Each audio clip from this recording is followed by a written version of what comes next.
মানুষ মারা যাবে, সব আমল কাট হয়ে যাবে, আর কোনো আমল তার কাছে পৌঁছবে না।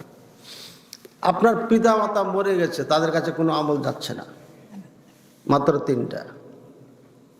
এক, সাদাকা জারিয়া, এমন দান যে দানটা চলমান আছে, চোখের সামনে কি চলমান আছে দান, এমন দান কেউ করেছেন যারা চলে গেছেন আমাদের থেকে?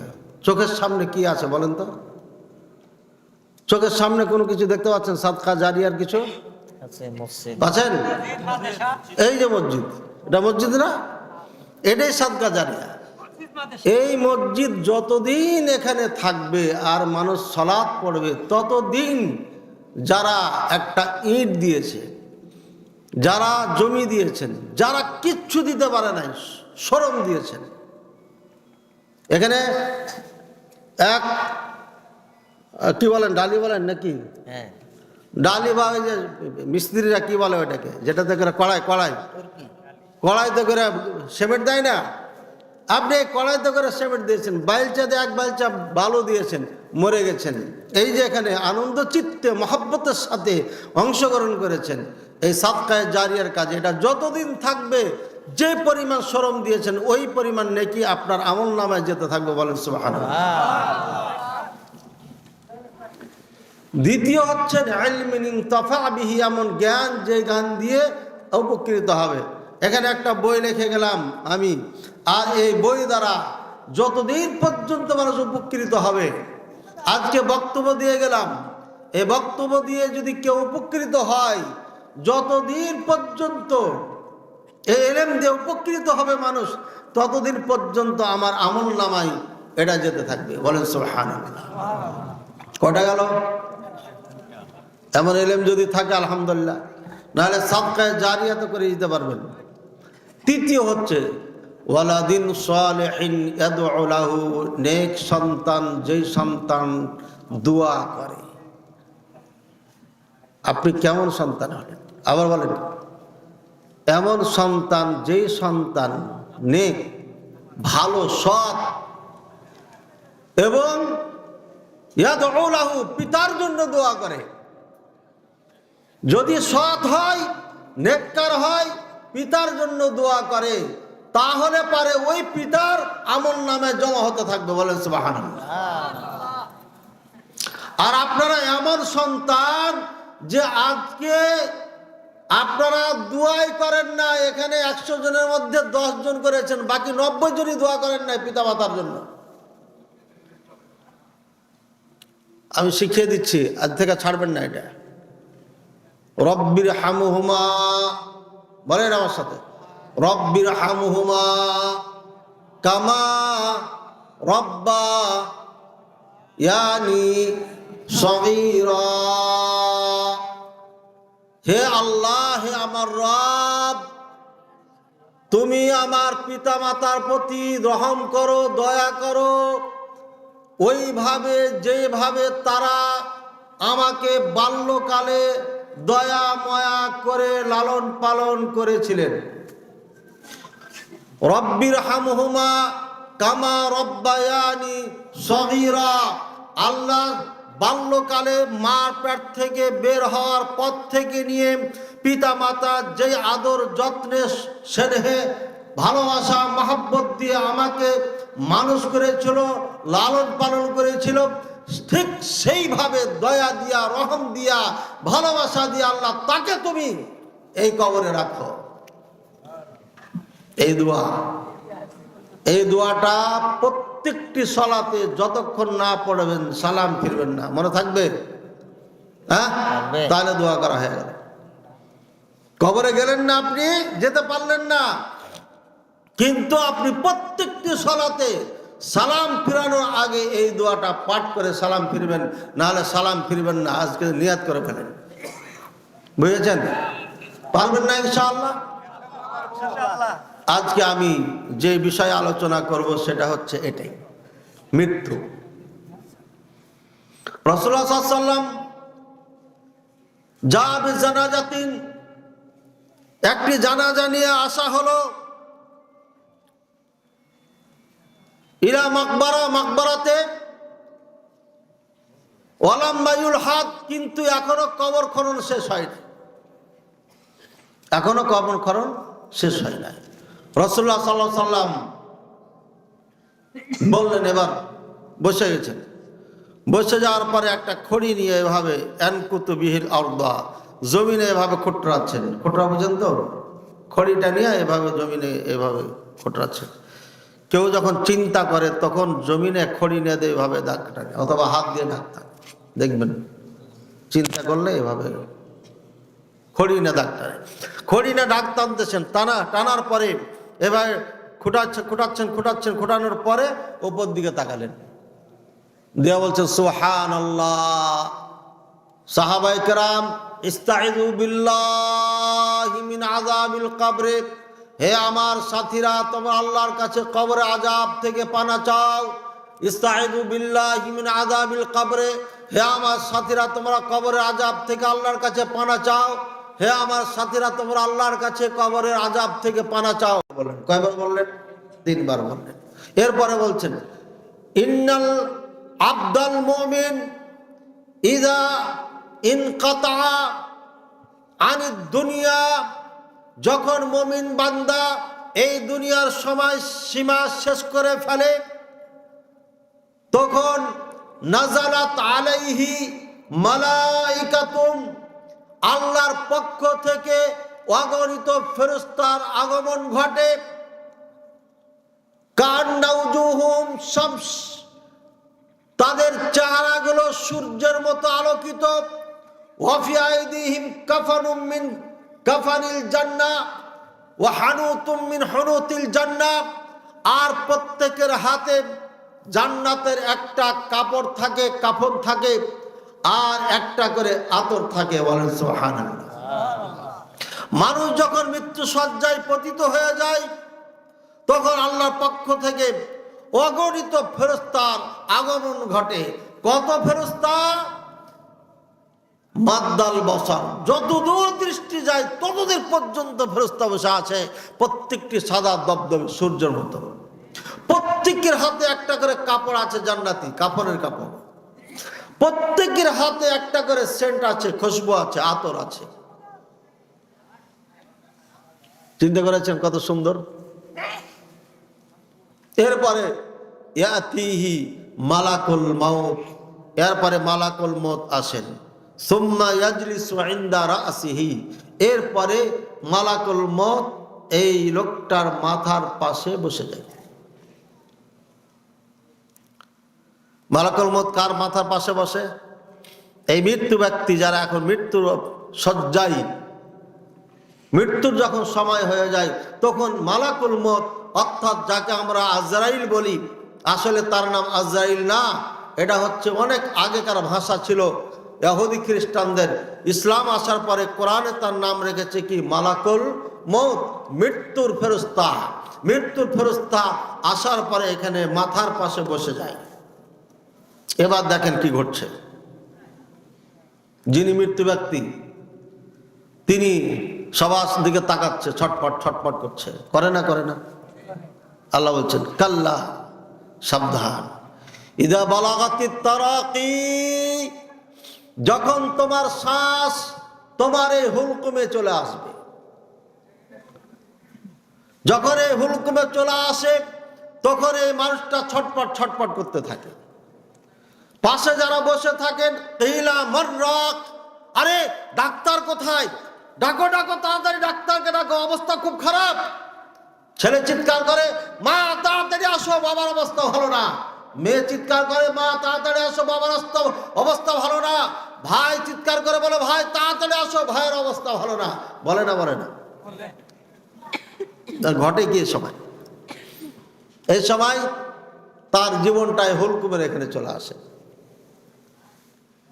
ওই আপনার ওয়ালতাফাতিস সাকু বিস-সাক, আর একটা পা আর একটা পায়ের সাথে বাড়ি মারতে থাকে। মানে না? মানে না? এখন তার জীবন যাবে, শ্বাস চলে যাবে, এই মুহূর্তে বিদায় নিবে, এই মুহূর্তে তার এগুলো ঘটে। মালাকুল মউত এখানে বসে যায়। রাসূলুল্লাহ সাল্লাল্লাহু আলাইহি ওয়াসাল্লাম বলেন, বসে যাওয়ার বলবেন ইয়া আইয়াতুহান নাফসুত তাইয়্যিবা, এই পবিত্র আত্মা, উখরিজি ইলা রাব্বিকি রাদিয়াতাম মারদিয়া, তুমি তোমার রবের কাছে ফিরে আসো। এটা কোরআনে আয়াতে আছে। ইয়া আইয়াতুহান নাফসুল মুতমাইন্নাহ ইরজিই ইলা রাব্বিকি রাদিয়াতাম মারদিয়া ফাদখুলি ফি ইবাদি ওয়াদখুলি জান্নাতি, হে প্রশান্ত আত্মা, তুমি বের হয়ে আসো তোমার রবের কাছে, তোমার রব তোমার উপরে রাজি। বলে সুবহানাল্লাহ। যদি সুসংবাদ মালাকুল মউত নিজে দেয় তাহলে এর থেকে আর কোনো কিছু পাওয়ার মতো আছে? এর থেকে বড় পৃথিবীতে আর কোনো পাওয়ার কোনো শব্দ নাই, সম্পদ নাই। সব থেকে বড় সম্পদ হচ্ছে মালাকুল মউতের মুখ থেকে যদি আপনি এটা শুনতে পান, তখনই মানুষ কেউ হাসে।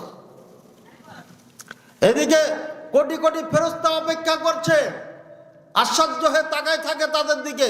এদিকে মালাকুল মউত যখন আপনার বলে ইয়া আইয়াতুহান নাফসুত তাইয়্যিবা, এই পবিত্র আত্মা, ইরজিই উখরুজ, বের হয়ে আসো।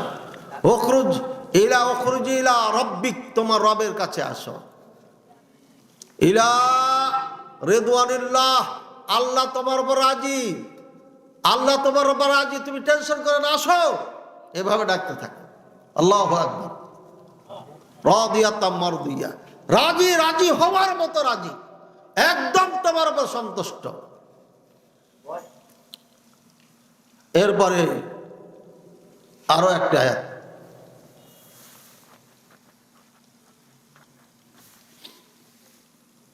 ইন্নাল্লাযীনা ক্বালু রাব্বুনাল্লাহ সুম্মা ইসতাকামু তাতানাজ্জালু আলাইহিমুল মালাইকা আল্লা তাখাফু ওয়া লা তাহজানু ওয়াবশিরু বিল জান্নাতিল্লাতী কুনতুম তুআদুন নাহনু আউলিয়াউকুম ফিল হায়াতিদ দুনিয়া ওয়া ফিল আখিরাহ, নাহনু আউলিয়াউকুম ফিল হায়াতিদ দুনিয়া ওয়া ফিল আখিরাহ। আল্লাহু আকবার। এই অবস্থায় দেখেন আপনার সুসংবাদ আসতেছে। মালাকুল মউত অবস্থায় বসে আছে আপনার শ্বাস নেওয়ার জন্য। এদিকে এক দল, বিশাল দল, একটা ফেরেশতা এসে হাজির হবে, নতুন এক দল। কাদের জন্য হাজির হবে? ইন্নাল্লাযীনা ক্বালু, যারা বলেছিল এই দুনিয়াতে রব্বুনাল্লাহ, আমাদের রব হচ্ছে আল্লাহ। কারা কারা বলেন আমার রব আল্লাহ? বলেন তো আল্লাহ। সবাই, সবারই রবকে সত্যি বলেছেন? আলহামদুলিল্লাহ। এ কথা হিন্দুরা বলে, বৌদ্ধরা বলে, খ্রিস্টান বলে, ইহুদি বলে, পৃথিবীতে যত বেধর্মী আছে, কাফের মুশরিক আছে, সবাই বলে রবকে আল্লাহ। এটা আমার কথা না, আল্লাহর কথা। কোথায় আছে? সূরা আনকাবুত, ওয়ালা ইন সাআলতাহুম মান খালাকাস সামাওয়াতি ওয়াল আরদা লা ইয়াকুলুন্নাল্লাহ। অন্য আয়াতে ওয়ালা ইন সাআলতাহুম মান খালাকাস সামাওয়াতি ওয়াল আরদ ওয়া সাখখারাশ শামসা ওয়াল কমর লা ইয়াকুলুন্নাল্লাহ। হে মুহাম্মদ সাল্লাল্লাহু আলাইহি ওয়াসাল্লাম, আপনি যদি এই মক্কার কাফেরদেরকে, মুশরিকদেরকে, এই আবু জাহল, উতবা, সাইবাদেরকে জিজ্ঞাসা করেন এই আসমান জমিনের সৃষ্টিকর্তা কেডা, চন্দ্র সূর্যকে পরিচালনাকারী কে, আসমান জমিনের মাঝে যাহা কিছু আছে সব কিছুর সৃষ্টিকর্তাকে, এই প্রশ্ন যদি তাদেরকে বলেন তাহলে তারা উত্তর দেবে কি লা ইয়াকুলুন্নাল্লাহ। দুইবার তাকিদ ব্যবহার করা হয়েছে, অর্থাৎ দুইবার বলবে অবশ্যই অবশ্যই আল্লাহ। কারা বলবে এই কথা? মক্কার কাফেররা বলবে। এর মানে মক্কার কাফেররা আল্লাহকে রব বলেছিল। এর মানে মক্কার কাফেররা আল্লাহকে সৃষ্টিকর্তা হিসাবে মেনে নিয়েছিল। ওয়াইদা রাকিবু ফিল ফুলকি দাউল্লাহ মুখলিসিনা লাহুদ্দিন, যখন তারা কোনো জাহাজে, পানি জাহাজে, নৌকাতে জোরে সাগরে যেত, আর যখন সাব এসে যাত, ঢেউ আসতো, ডুবে যাবে এমন মুহূর্ত হতো, তখন তারা সবাই আল্লাহকে ডাকতো, আল্লাহ এই সাগরের ভয়ঙ্কর অবস্থা থেকে আমাদেরকে বাঁচিয়ে দাও, তুমি ছাড়া বাঁচানোর কেউ মালিক নাই, তুমি একমাত্র বাঁচাতে পারো। যখন আমি এদেরকে বাঁচিয়ে দিই ইযা হুম ইউশরিকুন, তখন এরা শিরক করে। বুঝেছেন? এর মানে এই মক্কার কাফেররা আল্লাহকে রব হিসাবে মানত, আপনিও আল্লাহকে রব হিসাবে মানেন। মক্কার কাফেররা আল্লাহকে রব হিসাবে মানত। আব্দুল মুত্তালিব কাবার দরজা ধরে বলছে, ইয়া রাব্বাল কাবা, এই কাবার রব, ইহফাজ বাইতাক, তোমার ঘরকে, তোমার এই কাবাকে তুমি হেফাজত করো। আব্রাহার সাথে যুদ্ধ করার ক্ষমতা আমার এবং মক্কাবাসীর নাই। তাহলে কি আল্লাহকে মানতো না? মানতো না? আপনিও রব হিসাবে স্বীকার করেছেন, তাহলে আপনার আর তার মাঝে পার্থক্য কি ওটা বলে দিচ্ছেন আল্লাহ। সুম্মাস্তাকামু, রব বলে ডাকার পরে অটুট ছিল। অটুট কিভাবে হবে? রবের আদেশ মানতে হবে। ওমা আতাকুমুর রাসূলু ফাখুযুহু ওমা নাহাকুম আনহু ফান্তাহু, আল্লাহ রাসূল সাল্লাল্লাহু আলাইহি ওয়াসাল্লাম যা নিয়ে এসেছেন তা তোমরা মজবুত করে ধরো, আর যার থেকে নিষেধ করেছে তা পরিহার করো। আল্লাহ পাক রব্বুল আলামিন রাসূলুল্লাহ সাল্লাল্লাহু আলাইহি ওয়াসাল্লামকে সুদ খাওয়ার জন্য বলেছিলেন না ত্যাগ করার জন্য বলেছিলেন? কে কে সুদ খাননি? হাত ওঠান। খাননি? সত্যি? আপনার ছেলে মেয়ে ব্যাংকের থেকে লেনদেন করে না? ব্যাংকে লেনদেন করে না? কোনোদিন কিস্তিতে টাকা নেননি ব্যাংকের থেকে? মাশাআল্লাহ। আর বাকিরা হাত উঠালেন না যে? এর মানে আপনারা সুদের টাকা নিয়েছেন। নিয়েছেন? নিয়েছেন। সুদের উপরে ধান দিয়েছেন, টাকা দিয়েছেন। এই তোকে এখন টাকা দিয়ে দিলাম, ধান, এখন ধান দিলাম, 1 মণ ধান খা, তোর বাড়িতে খাবার নাই, যখন ধান উঠবে তখন 1.5 মণ ধান দিয়ে দিবি বা 10 কেজি বেশি দিবি। এভাবে লেনদেন করেছেন কেটা? করেছেন না? করেন নাই? এই 1 লক্ষ টাকা দিলাম, বিনিময়ে 2 বিঘা জমি খাবো, যখন টাকা ফেরত দিবি তখন জমি ফেরত পাবি, যতদিন টাকা দিতে পারবি না ততদিন এই জমি আমি খাবো আবাদ করে। কে করেছেন এ কাজ? হাত উঠান। এগুলো কি আপনারা করেছেন? যারা হাত উঠেছেন জমি এভাবে নিয়েছেন? নেননি? আলহামদুলিল্লাহ। যারা এভাবে জমি নিয়েছেন টাকার বিনিময়ে, যতদিন টাকা না দিবে ততদিন খাবেন। আপনি হারামখোর, সুদখোর, আপনি সুদ খাচ্ছেন। আপনার রব কেটে গেছে, আপনার রব নাই। আপনার রব নাই মানে আপনি যে কিছুক্ষণ আগে বলেছেন রব্বুনাল্লাহ, আমার রব হচ্ছেন আল্লাহ, এই যে দাবি করেছেন, এই দাবি এই দাবি কেটে গেছে। আপনার রব কেটে গেছে মানে কি? উল্টা ব্যাখ্যা করেন না, আমাদের ফের অনেক আছে কাটাকাটি করা। আপনি রব দাবি করেছেন, এই দাবি মিথ্যা। আপনার জন্য সুসংবাদ নাই, অটুট থাকতে হবে। মরে যাব, সুদী ব্যাংকে লেনদেন করবো না। মরে যাব, স্ত্রী পর্দা ছাড়া চালাবো না। মরে যাব, মেয়ের বিবাহ রাখালের সাথে দিব, কিন্তু বেহায়া করে পড়াবো না। পর্দা রাখতে হবে স্ত্রীকে। খেতে পাবো না, তারপর স্ত্রীকে চাকরি পর পুরুষের সাথে করতে দিব না। আছে? বলছে হুজুর আমার ছেলের বউ দুটাই চাকরি করে, মোটামুটি এখন প্রায় 80,000 টাকা পায় ওরা। কি খুশি বুড়া রে! বুড়ার আনন্দের শেষই নাই। আপনি তো শেষ করে ফেলেছেন। আপনি দেখেন না ফেসবুকে অফিসারের সাথে বউ কি করছে আপনার? ওটা আপনারই বউ। একটা ধরা পড়েছে, আপনারটা ধরা পড়ে নাই। ওখানে ক্যামেরা নিয়ে থাকবে কেটা? একটা ধরা খেয়েছে, আরে ওটা আপনারই বউ, আপনারই মেয়ে, ওটা আপনারই মেয়ে, আপনারই ভাতিজি। ওর বেশ্যামি করে ওখানে। বেশ্যামি করে কেন করে? বেশ্যামি না করলে ও আলতা লিপস্টিক, সোনো পাউডার, আয়রন মাস্কারা লাগিয়া সুন্দর করে শাড়ি পরে স্কুলে যায়। কেন যায়? বাড়িতে এগুলো করে না, স্কুলে যাওয়ার সময় কেন করে? অফিসে যাওয়ার সময় এগুলো কেন করে? ও তো বেশ্যা। আল্লাহ সাক্ষী আছে, আমি এক স্কুলের হেডমাস্টারকে দাওয়াত দিতে গেছি, মাহফিলের দাওয়াত, প্রাইমারি স্কুল। যাইয়া দেখি এক ম্যাডামে আপেল কাটতেছে, আর এক ম্যাডামে চা তৈরি করতেছে, আর এক ম্যাডামে সারের টেবিল সাজিয়ে দিচ্ছে। আরে কি মজা রে! চিন্তা করলাম যে কি করলাম দাওরা মাদ্রাসার প্রিন্সিপাল হয়ে। আরে এখানে প্রধান শিক্ষক হলেই মজা, কতগুলো চাকরানি খাদেমা, বিনা পয়সার খাদেমা, সুখে শান্তিতে চাকরি করবে, বেতন ঠিক মতো পাবে, এই জন্য হেড মাস্টারে গোলামি করছে এই মেয়ে তিনটা। কার স্ত্রী এটা? আপনার না? এই কাপুরুষ আপনার স্ত্রী না এটা? কাপুরুষ আপনার মেয়ে না এটা? নির্লজ্জ বেহায়া নিজের স্ত্রী নিজের মেয়েকে দিয়ে হেডমাস্টারের গোলামি করান, চাকরামি করান। কিসের টাকা আপনার এটা? কিসের ইনকাম? এই ইনকাম দিয়ে আপনি জান্নাত খরিদ করবেন? কে বলেছে আপনাকে? আপনার রবের সাথে সম্পর্কে কেটে ফেলেছেন যেদিন এই বেশ্যাটাকে ঘরে উঠিয়েছেন। কত মাস্টারনিকে চিনি, আর বেশ্যামি করে করে মাস্টারনি হয়েছে।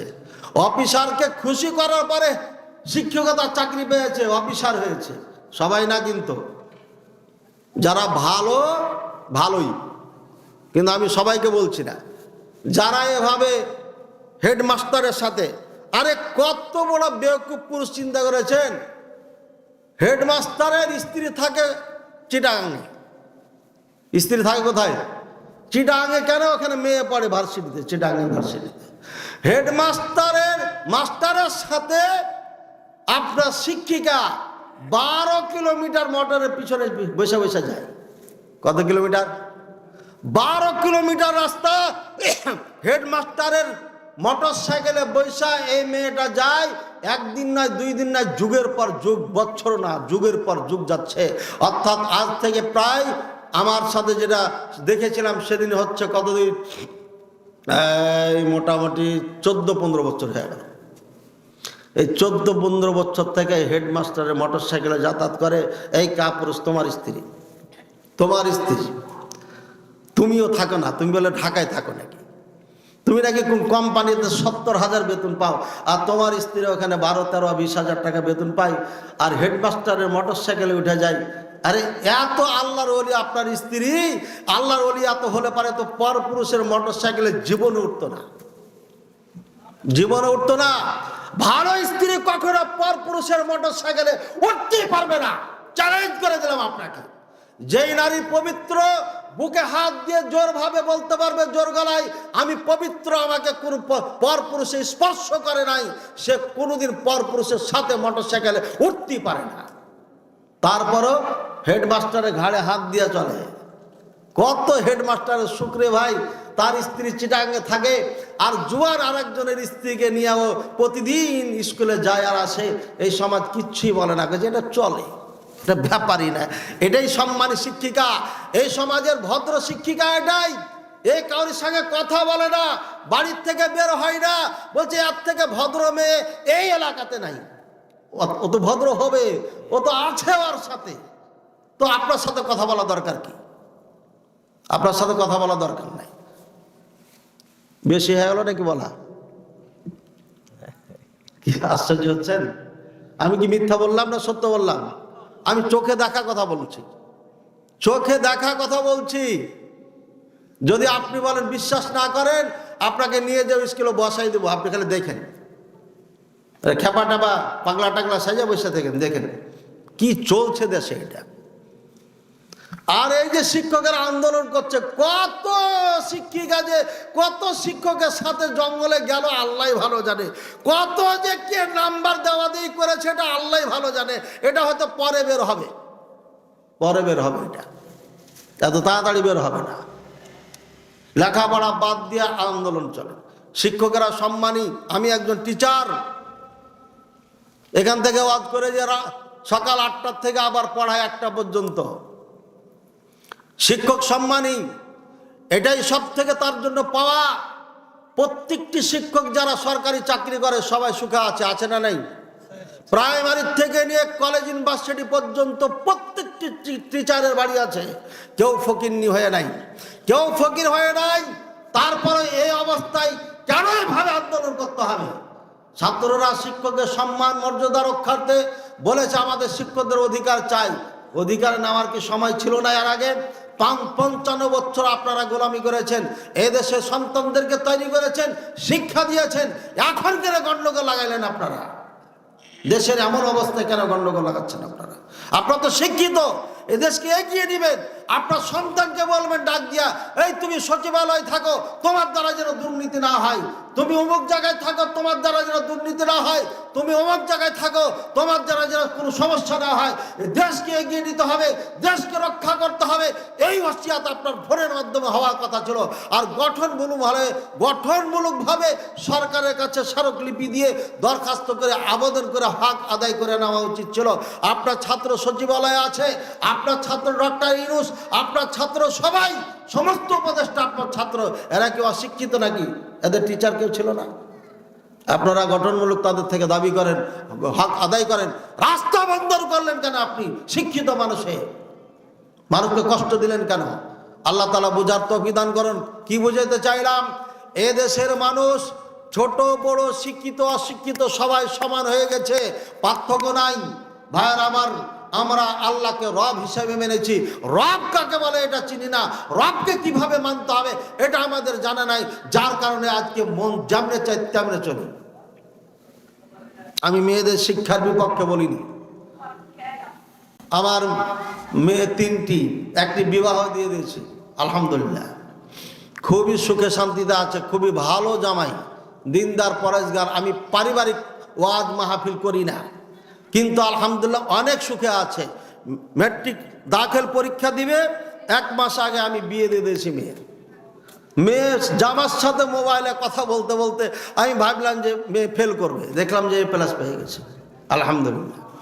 সামনে ইন্টার পরীক্ষা দিবে, অর্থাৎ আলেমে পরীক্ষা দিবে, লেখাপড়া চলমান আছে, সে চাকরি করছে, সে লেখাপড়া চলমান রেখেছে। আমার মেয়েকে আমি আমার খরচ দিয়ে আমি লেখাপড়া করাবো, সমস্যা কোথায়? আমি মেয়েকে বিবাহের আগে যেভাবে খরচ দিয়ে লেখাপড়া করিয়েছি, আমি সেভাবে এখনো খরচ চালিয়ে যাব।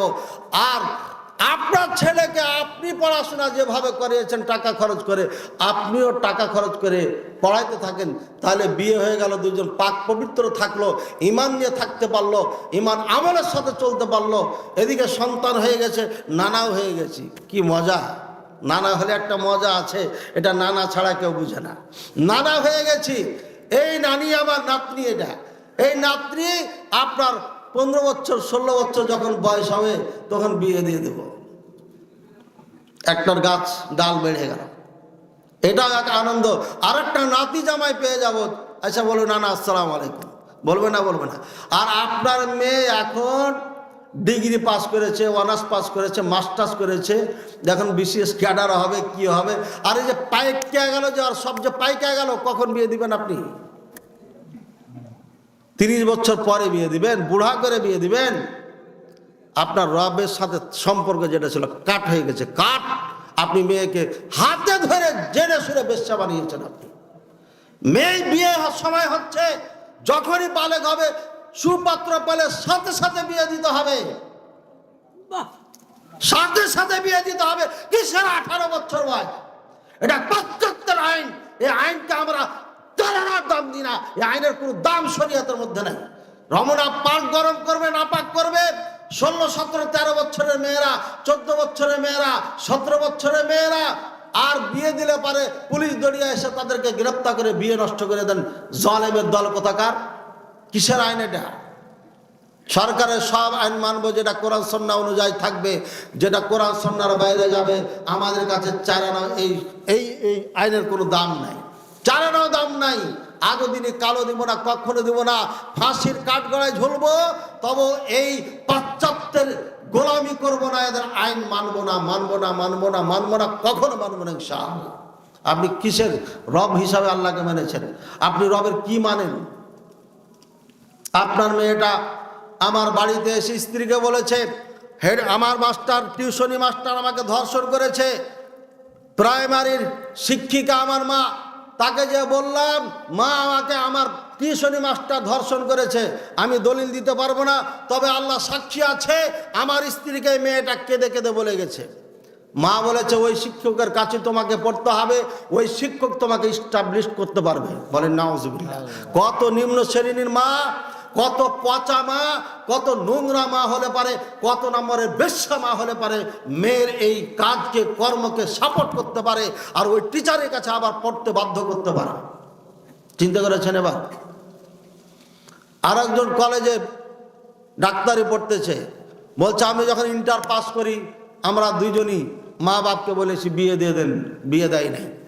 এখন আমরা অনার্স করতেছি, আমাদের দুইজনেরই ছেলে পছন্দ, সব দিক দিয়ে পারফেক্ট মেয়ে ছেলে, বাপ মাকে বলছি বিয়ে দেন, বিয়ে দিবে না। এই কি চান আপনি? কি চান? এই মেয়েটা জুলুম করছেন কেন আপনি? কিসের নামাজ পড়েন আপনি? কে আপনার রব? কে আপনাকে সৃষ্টি করেছে? আপনি বুড়া মানুষ পান্তা ভাত খেয়েছেন, পান্তা ভাত মরিচ দিয়ে আর পেঁয়াজ দিয়ে, তাতে আপনি ঘুমাইতে পারেন নাই, কাজ করতে যেতেন না। দাদি বলছে কি হয়েছে রে? বলছে বুঝো না, বিয়ে দাও নাহলে কাজ করবো না। আপনার মনে নাই 15-16 বছর আগে আপনি অভিনয় করেননি? কি বলেন, করেননি? করেছেন। তা আপনার মেয়েটাকে আপনি 30 বছর বয়স করলেন কেন? এরপরে ঢাকা ভার্সিটি পড়ার পর আর বিয়ে হয় না, তখন বাবা এসে কাঁদে, হুজুর আমার মেয়েটার জন্য দোয়া করেন। আরে দোয়া করলেই হবে? সময় ছিল তখন দিলেন না কেন? এখন কে নিবে? এখন তো কেউ নিবে না, এটা রিজেক্ট হয়ে গেছে, এটা ডেট ওভার হয়ে গেছে। এটা এই জন্য বলে যাচ্ছি, রবকে মেনেছেন, এর রিজেকের মালিক কেটা? আল্লাহ। সুতরাং যখনই মেয়ে বালেগ হয়ে যাবে বিয়ে দিয়ে দেন, পুলিশ যেন খবর না পায়। আমার মেয়ের বয়স যখন 16, বিরাট করে গেট বানিয়ে আমি বিয়ে দিয়েছি, কোনো পুলিশ টুলিশ আসে না। আমি অপেক্ষায় ছিলাম, আসুক, যুদ্ধ করব, আমার মেয়ের আমি বিয়ে দেবো, আবার আপনি আসবেন মানে এখানে। বিসমিল্লাহ। ঠান্ডা আছে একদম। আজকে রবের সাথে সম্পর্ক ঠিক রাখার জন্য বালেগ হলেই মেয়ে ছেলের বিয়ে দিবেন, মনে থাকবে?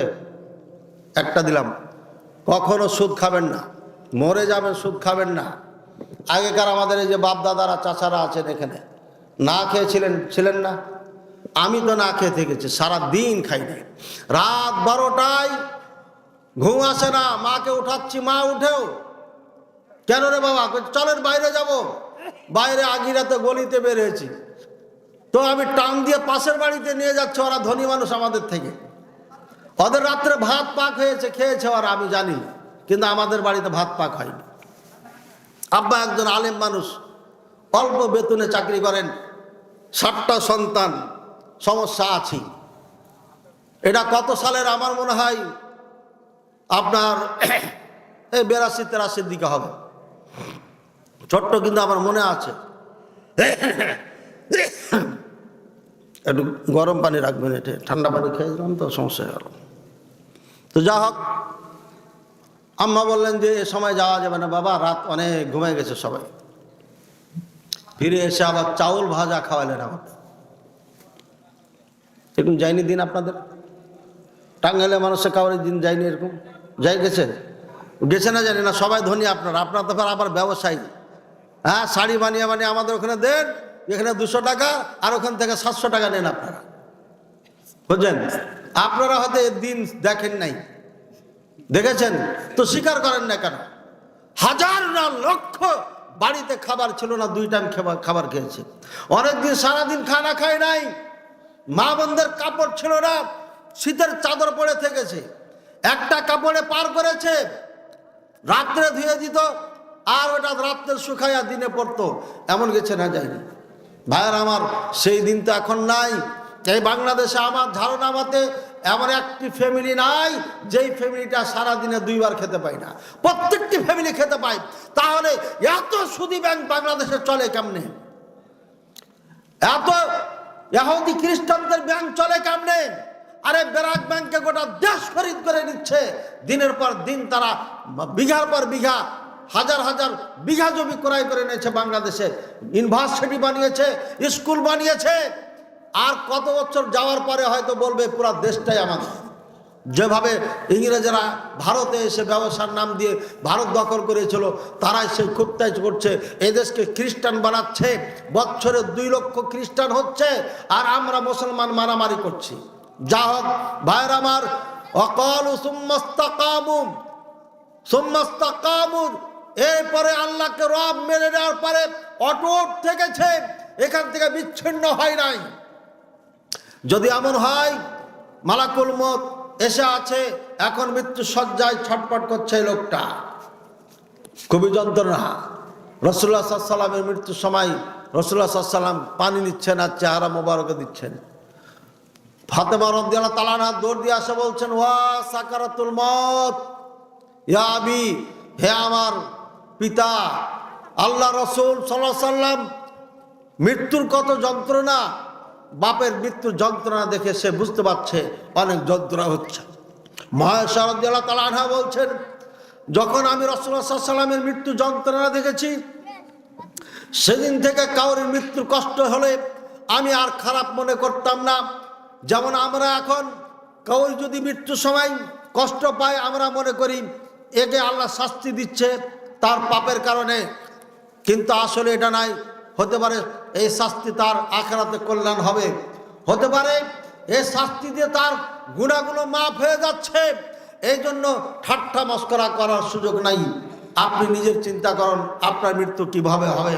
ভাইয়ের আমার, ফেরেশতা আসবে, তাতানাজ্জালু আলাইহিমুল মালায়েকা, অগণিত ফেরেশতা আসার পরে বলবে নাহনু আউলিয়াউকুম, আগে বলবে আল্লাহ তাখাফু, ভয় করো না, আপনাকে বলবে। আচ্ছা এইভাবে শুনেন, এই ফেরেশতারা বলবে নাহনু আউলিয়াউকুম ফিল হায়াতিদ দুনিয়া, এই জীবনে আমরা তোমার বন্ধু ছিলাম।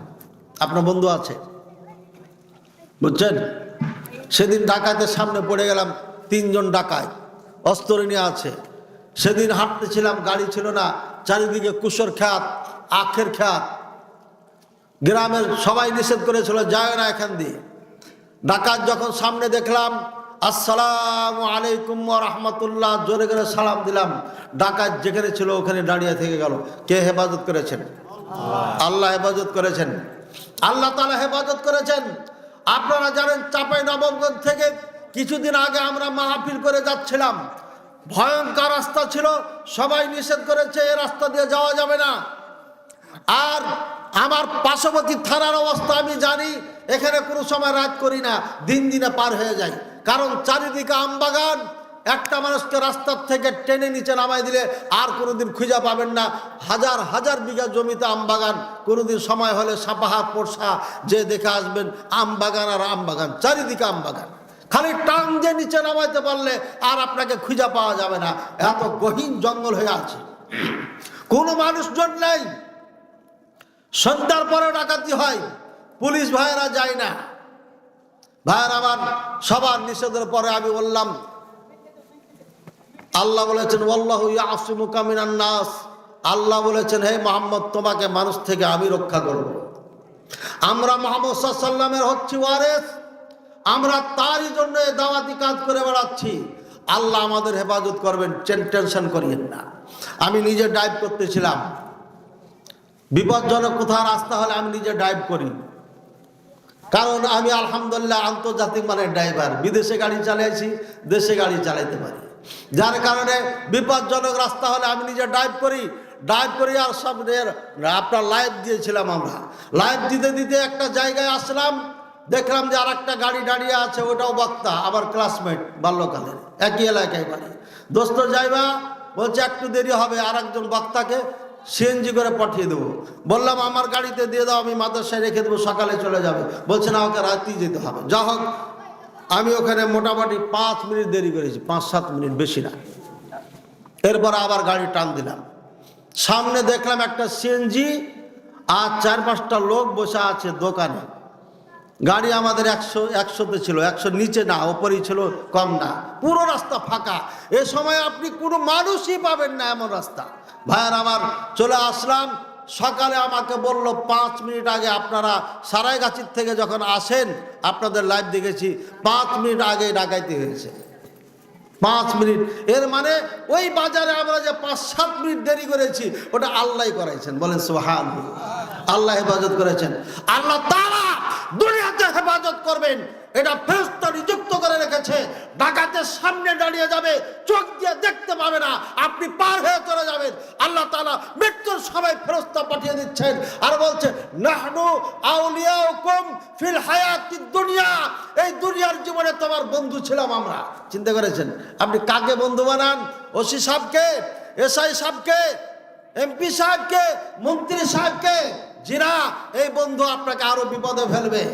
আরে বেটা তো ভালোই বেড়ে যাচ্ছে, এক রাতে ওয়াজ করে 20-30 হাজার টাকা কামাচ্ছে, একে একবার ফান্দে ফেলার দরকার। বলবে না? বলবে না? মানুষ তো আবার বাঙালি মানুষ, এগুলো সহ্য করতে পারে না, কাউরি উপকার, কাউরি উন্নতি দেখতে পারে না। হয়তো যাকে আপনি বন্ধু বানাচ্ছেন দুনিয়ার সুখ শান্তির জন্য, নিরাপত্তার জন্য, সেই হয়তো আপনার জন্য হুমকি হয়ে দাঁড়াবে। হবে না? হবে না? হয়েছে না হয় নাই? বন্ধু বন্ধুকে হত্যা করেছে না করে নাই? এই জন্য খারাপ মানুষের ধারে পাশে যাবেন না। তো গুন্ডা আছে, ওর কাজ ও করছে করে বেড়াক, পারলে প্রতিহত করতে হবে। আর যদি না পারেন ওর পাশে যাওয়ার দরকার নেই, নাহলে বিপদে পড়ে যাবেন। ডাকাইতের দলে যারা ডাকাইতি করে, কোনো সময় টাকা পয়সা নিয়ে যদি তাদের মধ্যে গন্ডগোল হয়ে যায়, ওই ডাকাইতি গুলি করে মারে। বলবো যে ডাকাতি করতে যে গুলি করে মেরে ফেলছে পুলিশে। বুঝেছেন না বোঝেন নাই? অনেক ধরনের রাজনীতি বাংলাদেশে আছে। খারাপ মানুষের আশেপাশে যাবেন না, সবসময় দূরে থাকবেন। আল্লাহ তাআলা বুঝার তৌফিক দান করুন। আপনার জন্য ওসি সাহেব আছে, এসআই আছে, এমপি আছে, মন্ত্রী আছে, প্রধানমন্ত্রী আছে, তার থেকে বড় মন্ত্রী আল্লাহ তাআলা নিযুক্ত করে রেখেছে। বলে সুবহানাল্লাহ। হেফাজতের দায়িত্ব কে নিয়েছেন? আল্লাহ তাআলা। সুতরাং আল্লাহকে রব ডেকেছেন, ডাকার পরে আল্লাহকে চিনেন নাই, আপনার জন্য এটা চলবে না। আপনি যখন রবকে রব হিসাবে চিনবেন, জানবেন, তখন এই ফেরেশতারা আপনার প্রত্যেকটি ধাপে ধাপে সহযোগিতা করবে। ভাইয়ের আমার, টেকনাফ থেকে তেতুলিয়া ওয়াজ করেছি, বিপজ্জনক জায়গায় দুইজন আমার পাশে দাঁড়িয়ে আছে। এই দুইজনই আমার সঙ্গী সাথী, চাঁদপুরে। আর সেখানে ওয়াজ চলছে। এক গ্রামে 13টি মাজার আছে। আমি বললাম সকাল হবে, 13টি মাজারকে ভেঙে মাটির সাথে মিশিয়ে দিতে হবে। গ্রামের যত লোকজন ছিল সব বের হয়ে আসছে, একদম লোড হয়ে গেছে। আগে প্যান্ডেল লোড ছিল, এখন বাহির পর্যন্ত লোড হয়ে গেছে।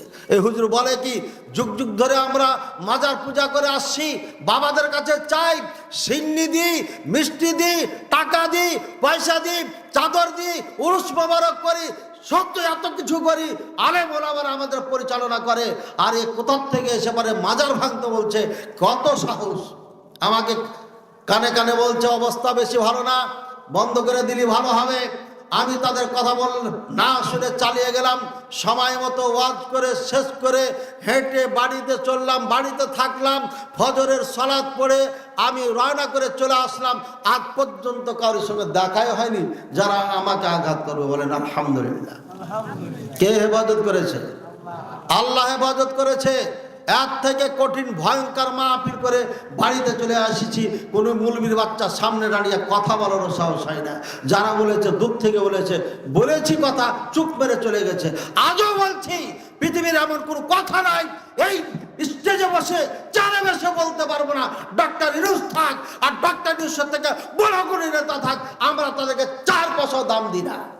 কারণ আমার সব থেকে বড় হায়াত পাওয়ারের মালিক, যার উপরে কোনো পাওয়ার নাই, তিনি আমার সঙ্গে আছেন। কে?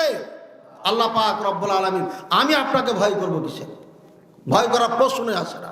ভাইয়ের আমার, ইমানের বলে বলিয়ান হয়ে আল্লাহকে রব হিসাবে মেনে আপনাকে অটুট থাকতে হবে। অন্যায় দেখলে প্রতিহত করতে হবে।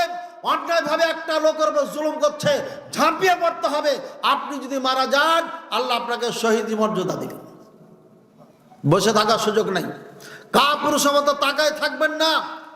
একজন এই গ্রামের প্রভাবশালী গরিব মানুষ বলে জোর করে জমি দখল করে বাড়ি করতেছে, পুরা গ্রামবাসীর উপর ফরজ আইন, তার বাড়ি ভেঙে সরিয়ে দিতে হবে, গরিবের জমি উদ্ধার করে দিতে হবে। যদি না দেন, প্রত্যেকটি সদস্যকে কিয়ামতের ময়দানে আল্লাহর কাঠগড়ায় দাঁড়িয়ে হিসাব দিতে হবে। সাবধান থাকেন। বলবেন নাহনু আউলিয়াকুম ফিল হায়াতিদ দুনিয়া ওয়া ফিল আখিরাহ। আমরা আখিরাতেও বন্ধু তোমার। টেনশন করেন না, চলে আসেন। মালাকুল মউত ডেকেছে, চলে আসেন। সুম্মা তাখরুজুর রূহ কামা তাসিলু কাতরাতুল মা। আল্লাহু আকবার। মিন ফি সাকা। পানি খেতে খেতে যেমন পানি ঠোঁট দিয়ে বয়ে পড়ে যায়, বুঝতে পারে না, ঠিক এই রূহটা ওইভাবে বের হয়ে যাবে। আল্লাহু আকবার। চিন্তা করেছেন? টেনশন নাই, তার টেনশনই নাই। ভাইয়ের আমার, কাল্লা ইযা বালাগাতিত তারাকি ওয়া কিলা মাররাক, যখন আপনার শ্বাস হুলকুমে চলে আসবে আর সবাই ডাক্তার নিয়ে ডাকাডাকি শুরু করবে, ওয়ালতাফাতুস সাক বিসাক, পায়ে পায়ে বাড়ি খাবে, এরপরে আপনার এখান থেকে রূহ আসতে থাকবে, পায়ের দিক থেকে আসে, এই ধীরে ধীরে আসতে থাকবে। রূহ আস্তে আস্তে আস্তে এখানে আসে, একটু রেস্ট নাই, থামে, এরপর আস্তে আস্তে আস্তে আস্তে আপনার এখানে চলে আসবে। আসার পরে একদম এখানে যাওয়া আসবে। ইযা খারাজা রূহ তাবিআহুল বাসার, আপনার রূহ যখন বের হয়ে যায় তখন দৃষ্টি ওই রূহের দিকে থাকে, রূহের দিকে থাকে। যখন আপনার কোন মানুষের রূহ এভাবে বের করে নাই, রূহ যখন বের হয়ে যায় তখন এই লোকটা লাশ হয়ে যায়, বলছে মৃত্যু হয়ে যায়। মৃত্যু কাকে বলে? ওয়াহিলা বাইনাহুম ওয়া বাইনা মা ইয়াস্তাহুন। ভালো করে শুনেন, আল্লাহ বলেছেন ওয়াহিলা বাইনাহুম ওয়া বাইনা মা ইয়াস্তাহুন। মৃত্যু কি? মৃত্যু হচ্ছে আপনার মাঝে আর ওই আপনার মন যা চায়, এ দুনিয়াতে থাকবো, টাকা পয়সা করব, বাড়ি ঘর করব, আরো কিছুদিন বাঁচবো, এই যে মনের মধ্যে চাচ্ছে, পরিবারের সাথে থাকবো, বন্ধু বান্ধবদের সাথে থাকবো, আরো কিছুদিন চাকরি বাকরি করব, এই যে মনের চাহিদা, আপনার মনে যা চায় আপনার মাঝে, আর এই চাহিদার মাঝে পর্দা ফেলে দেয়,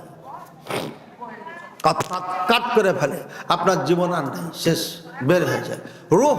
এই রূহ, আল্লাহু আকবার, আল্লাহু ইয়াতাওয়াফাল আনফুস, আল্লাহু আকবার। আল্লাহ তাআলা বলছেন, আল্লাহ তাআলা মানুষকে মেরে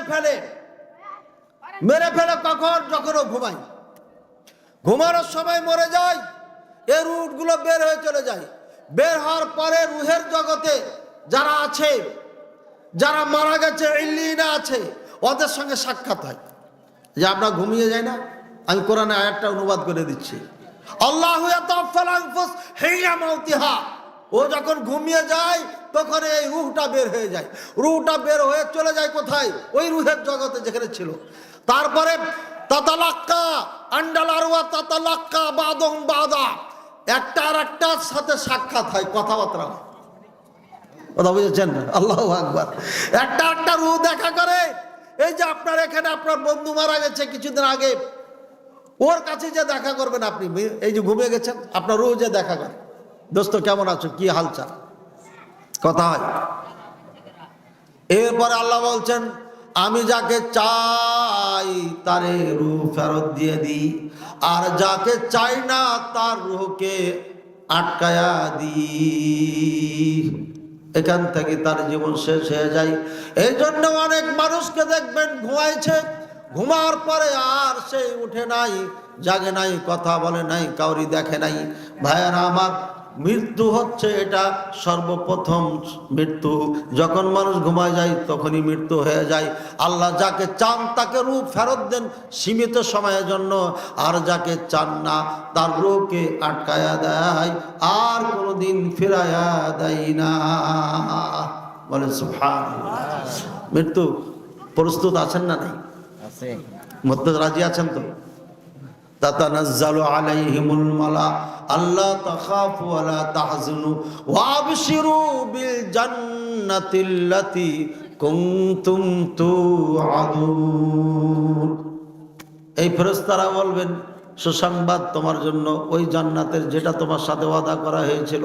আল্লাহু আকবার। মৃত্যুর সময় যদি ফেরেশতারা আয়েশা যদি সংবাদ দেয়, তোমাকে যে ওয়াদা দেওয়া হয়েছিল জান্নাত দেওয়া, এই ওয়াদা পূর্ণ করা হবে। সুবহানাল্লাহ। তাহলে পরে আর টেনশন আছে আপনার? 3 বারে ফেরেশতাগুলো আসবে, যেটা আপনার আছে। একবার মৃত্যুর সময় আসবে, দ্বিতীয়বার যখন আপনাকে কবরে রেখে দেওয়া হবে তখন আসবে। যখন কবরে রেখে দেওয়া হবে তখন আসবে। কবরে যাওয়ার আগে আর একটু ওয়াজ আছে। এবার আপনার এই অবস্থায় কি করবেন আপনি? যখন দেখবেন যে বাবা মৃত্যু সজ্জায় মনে হচ্ছে আর ফিরে আসবে না, আল্লাহু আকবার, ইন্নামা ইউআখিরুহুম লিয়াউমিন তাশখাসু ফীহিল আবসার, আমি এই জালিমদেরকে ছেড়ে রেখেছি এদেরকে ওই দিনের জন্য যেদিন তাদের চোখ খুলে যাবে, বড় বড় হয়ে যাবে। যারা জালেম তাদের চোখ বড় বড় হয়ে যাবে, তাকাবে, সবাই তাকাবে, কিন্তু জালেমেরা বেশি বড় হয়ে যাবে। যেদিন তাদের চোখ খোলা হবে আর বন্ধ হবে না, সেই দিনের জন্য তাদেরকে আমি ছেড়ে রেখেছি। কত লাফাবি লাফা, কত দেশের টাকা চুরি করে বিদেশে যাবি, যা যা যা যা, এমন ধরবো সেদিন বুঝতে পারবি। বুঝছেন? এই যে বিদেশে যাওয়ার কথা শুনে তো মনে হয়ে গেল, আমাদের সাবেক প্রধানমন্ত্রী কে ছিলেন বলেন না কেন? আরে না, এখন আর আগেরটা, এখন অসুস্থ যেটা, খালেদা বেগম, খালেদা জিয়া, বেগম খালেদা জিয়া অসুস্থ না? যদি আল্লাহ কল্যাণকার হয় তার জন্য জীবিত থাকা, আল্লাহ যেন তাকে জীবিত রাখে। আর যদি মরে যাওয়া কল্যাণকার হয়, আল্লাহ যেন তাকে ইমানের সাথে নেন। এই দোয়া ছাড়া অপশন আর নাই। এই দুটা দোয়া করতে হবে। আপনি কোটি কোটি ছাত্রকে দিয়ে কোরআন পড়ান না, চার আনা লাভ হবে না। এই সবাই কি করতে হবে বলে দিচ্ছেন, বুঝছেন? করার আগে উনি এই বাংলাদেশের প্রধানমন্ত্রী হয়েছেন কয়বার? তিনবার হয়েছে, তিনবারের প্রধানমন্ত্রী। জনগণের কোটি কোটি টাকা দিয়ে আপনি আন্তর্জাতিক মানের একটা মেডিকেল বানালেন না কেন? কেন আপনাকে নিয়ে দৌড়িয়ে লন্ডনে যেতে হবে? আমার বাবার চিকিৎসা কোথায় করবো? আমার তো টাকা নেই। বলেন, বিদেশে যাওয়ার টাকা আমার নাই, কোথায় এয়ারলাইন্স পাবো আমি? অ্যাম্বুলেন্স যাবে বিদেশে? তাহলে আপনারা তিনবার ক্ষমতায় আসা কেন আন্তর্জাতিক মানের মেডিকেল বানালেন না? আপনি এই 18 কোটি মানুষের সাথে প্রতারণা করছেন আপনারা। এমনি ভাবে শেখ হাসিনা, সে এদেরকে ভালোবাসে কত রে ভাই, কইছে সব দিব, ফ্যাকসা দিব, কলজা দিব, হাত দিব, পা দিব, চোখ দিব, নাক দিব, কান দিব, সব দিয়ে দিবে বলে। আরে বেটা পাগলের পাগল কোথাকার! বাপ মাকে, ভাই বেড়াদারকে দিস না, এক আঙ্গুল জমির জন্য ভাইয়ে ভাইয়ে মারামারি করিস, আর নেত্রীর জন্য সব দিয়ে দিবি। দাড়ি আছে রে ভাই, দাড়িও আছে। এত ভালোবাসা! আল্লাহর জন্য কি দিলা তুমি? রসুলের জন্য কি দিলা? দেশের জন্য কি দিয়েছো তুমি? তুমি প্রধানমন্ত্রীকে দিবা মানে ক্ষমতা আসলে পারে যেন বাড়ি বানিয়ে দেয়, ছেলে মেয়ে চাকরি হয়ে যায়। এই জন্য আমরা বুঝি না মহাব্বত কোথায় উথাল পাচ্ছে। যা হোক ভাইয়ের, আবার যদি আমার এই শব্দ, আমার এই কথা, আমার এই বক্তব্য আমাদের নেতা নেত্রীদের কানে পৌঁছে, আমি আপনাদেরকে আজকে মৃত্যুর আলোচনার মাঝে বলে যাচ্ছি, খালেদা জিয়া যেভাবে আজকে মৃত্যু শয্যায় ছটফট করছে, তাকে বাঁচানোর জন্য বিদেশে নেওয়া হয়েছে। এরপরে যেন আর বিদেশে কাউকে নিতে না হয়, বাংলাদেশে আবার টাকা দিয়ে আন্তর্জাতিক মানের মেডিকেল তৈরি করতে হবে। না হলে ক্ষমতা ছেড়ে দেন আপনারা, যারা সততার সাথে এই দেশ পরিচালনা করতে পারবে তাদেরকে দিয়ে দেন। না হলে এই মৃত্যুর সময় আপনার 12টা বাজবে। আজকের আওয়াজ শুনে নিন ভালো করে। আল্লাহু আকবার। শুধু তাই না, এই ফেরেশতাগুলো আপনার কি বলছিলাম ভাই, কোত্থেকে গেলাম এদিকে? জি জি, সব কি আছেন না চলে গেছেন? সবাই লন্ডনে চলে গেলেন নাকি দেশ নেত্রীর কাছে? জি, কি করবেন, কি করবেন? আপনার শ্বাস এখন বের হবে এই মুহূর্তে। কি করবেন? রাসূলুল্লাহ সাল্লাল্লাহু আলাইহি ওয়াসাল্লাম বলছেন, লাকিনু মাউতাকুম লা ইলাহা ইল্লাল্লাহ। এই যখন মৃত্যু শয্যা ছটফট করবে, একজন রোগী বুঝতে পারবে যে এটা মৃত্যুর শয্যায় আছে, তখন তার কাছে একদম সব সাইলেন্ট থাকতে হবে, কোনো শব্দ করা যাবে না। এত মহাব্বত উতলা পড়া দেওয়ার দরকার নেই। কথা বুঝেছেন ভালো করে? এই ভালো করে শোনেন, স্ত্রী, মা, বাবা, ছেলে, ভাই, বোন, মেয়ে, যারাই আত্মীয় স্বজন থাকবে মৃত্যু শয্যায়, এই ব্যক্তির পাশে কোনো শব্দ চলবে না, এখানে একদম সাইলেন্ট থাকবে। একজন কথা বলবে, একজন কি কথা বলবে? লা ইলাহা ইল্লাল্লাহ। কি বলবে? লা ইলাহা ইল্লাল্লাহ। হে বাবা আপনি বলুন লা ইলাহা ইল্লাল্লাহ। হে মা বলুন লা ইলাহা ইল্লাল্লাহ। হে ভাই আপনি বলুন লা ইলাহা ইল্লাল্লাহ। খালি একটাই। ও যদি একবার বলে ফেলে লা ইলাহা ইল্লাল্লাহ, একদম সাইলেন্ট, চুপ, পুরা চুপ, হইচই করবেন না। আবার যদি দেখেন ভুল ভাল বলে ফেললো, আবার বলেন হে আমার পিতা বলুন লা ইলাহা ইল্লাল্লাহ। ও যদি আবার বলে, আবার সাইলেন্ট, চুপ থাকেন। এইভাবে কালিমার উপর রাখতে হবে। এখন শয়তান আসবে, ইবলিস, শয়তান বলবে আমি কোনো রব মানি না, বলেন নাউযুবিল্লাহ। যেমন আবু জেহেলের সাথে করেছিল। আবু জেহেল শয়তান আবু জেহেলের উদ্ধারণ করে আবু তালেবের কাছে চলে আসলো। আবু জেহেলের উদ্ধারণ করে শয়তান চলে আসলো আবু তালেবের কাছে। আবু জেহেল আর শয়তান একদম এক, এই একজনই। এসে বলতেছে আবু তালেব বাপ দাদা ধর্ম ছেড়ে দিবে, মানুষ তোমাকে হাসবে, ঠাট্টা করবে। আর মুহাম্মদ সাল্লাল্লাহু আলাইহি ওয়াসাল্লাম বলছে চাচা একবার লা ইলাহা ইল্লাল্লাহ পড়েন, ওয়াহাজ্জু বিকা ইনদাল্লাহ, আল্লাহর নিকটে আমি তোমার জন্য ঝগড়া করব। এটা বাংলা শব্দ, অর্থ এটাই। কিন্তু এর অর্থ কি?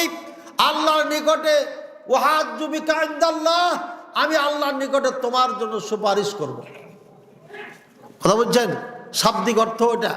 আর আসল কথা হচ্ছে এটা, হে আমার চাচা আপনি একবার লা ইলাহা ইল্লাল্লাহ খালি বলেন, একবার বলেন লা ইলাহা ইল্লাল্লাহ। কয় সেকেন্ড লাগে? 3 সেকেন্ড লাগে। বলে দেখেন আপনি লা ইলাহা ইল্লাল্লাহ, আমি যেভাবে বললাম 3টা সেকেন্ড লাগে, মাত্র 3 সেকেন্ড। এই 3 সেকেন্ড খালি আপনি লা ইলাহা ইল্লাল্লাহ বলেন, আমি আল্লাহর কাছে আপনার জন্য সুপারিশ করে আপনাকে জান্নাতে নিয়ে যাব। কত বড় অফার মুহাম্মদ সাল্লাল্লাহু আলাইহি ওয়াসাল্লাম দিচ্ছে।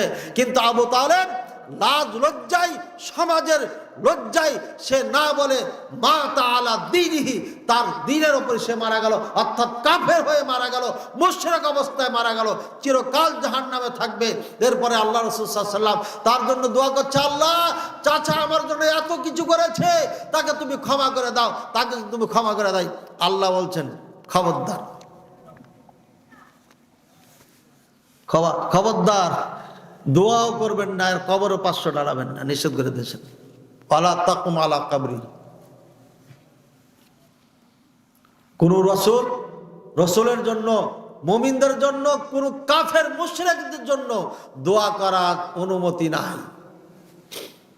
রাসূলুল্লাহ সাল্লাল্লাহু আলাইহি ওয়াসাল্লামের পিতামাতা, রাসূলুল্লাহ সাল্লাল্লাহু আলাইহি ওয়াসাল্লাম নবী হওয়ার আগে মারা গেছেন না জাননি?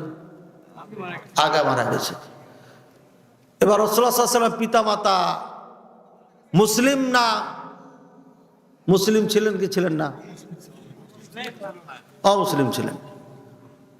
ওনারা মারা গেছেন যেহেতু আগে ইসলামই পায়নি তারা। এখন তারা জান্নাতে যাবে না জাহান্নামে যাবে, এটা ফয়সালা কে দিবে?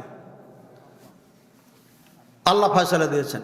রাসূলুল্লাহ সাল্লাল্লাহু আলাইহি ওয়াসাল্লাম বলছেন ইন্নী দাআতুল্লাহ সালাসাতান, আমি আল্লাহর কাছে 3টা জিনিস চেয়েছিলাম।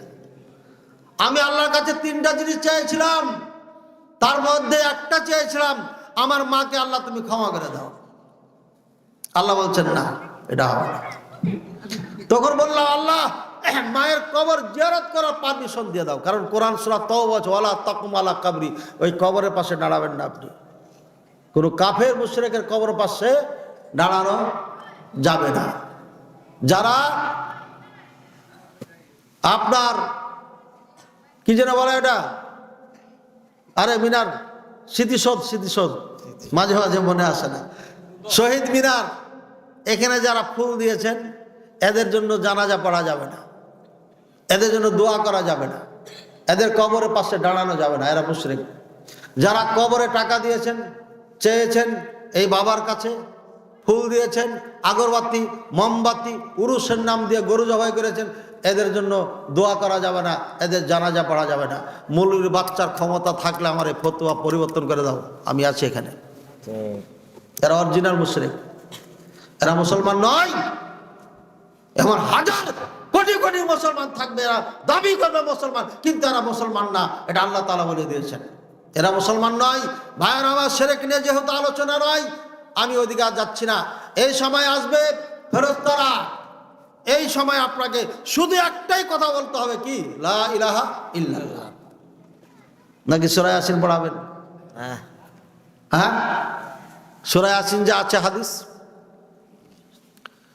সূরা ইয়াসিনের হাদিস দুর্বল, এটা পড়া যাবে না, কোনো কিচ্ছু পড়া যাবে না। এখানে মৌলবি ডেকে নিয়ে এসো, এই উমুক তুমি তো কোরআন পড়তে পারো, কোরআন পড়ো না, খবরদার না, খবরদার না, একটা কাজ এদিক ওদিক করতে পারবেন না। যেভাবে রাসূল সাল্লাল্লাহু আলাইহি ওয়াসাল্লাম বলেছেন ওইটাই করতে হবে।